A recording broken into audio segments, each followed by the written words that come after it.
আপনি ফেসবুকের মধ্যে প্লেলিস্ট কীভাবে বানাবেন। প্লেলিস্ট যদি না বানান আপনার ভিডিও ভিউজ কম আসবে, আর প্লেলিস্ট বানালে আপনার ভিডিওর মধ্যে ভিউজ বেশি আসবে।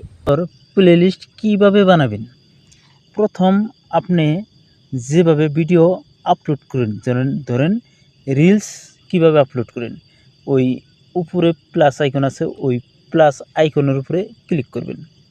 ক্লিক করার পরে এই রিলসে যাবেন। রিলসে যাওয়ার পরে এইরকম ইন্টারফেস দেখাবো। এরকম ইন্টারফেস দেখাইলে এই জায়গার মধ্যে যেরকম ধরেন আমি একটা রিলস আপলোড করবো, এভাবে রিলসে গেলেন। রিলসে যাওয়ার পরে নেক্সট মারবেন।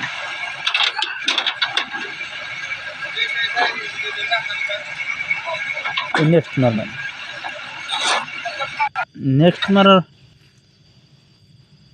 নেক্সট মারার পর এইরকম ইন্টারফেস আসবে, যেরকম ভিডিও পাবলিশ করেন রিলস এইরকম।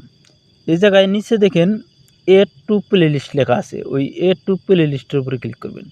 ঠিক এই ধরনের ইন্টারফেস দেখাবে। আপনি উপরে প্লাস আইকনে ক্লিক করতে পারবেন, বা এই যে ক্রিয়েট প্লেলিস্ট এই জায়গায় ক্লিক করেন। ক্লিক করার পরে এই ধরনের ইন্টারফেস হবে। এই জায়গায় দেখেন নেম ইউর প্লেলিস্ট, আপনি প্লেলিস্টের নাম কি দিবেন। যেরকম আমার নাম হলো নূর, আমি নূর দিলাম। আপনার নাম আপনি দিবেন, আমার নাম দিবেন না।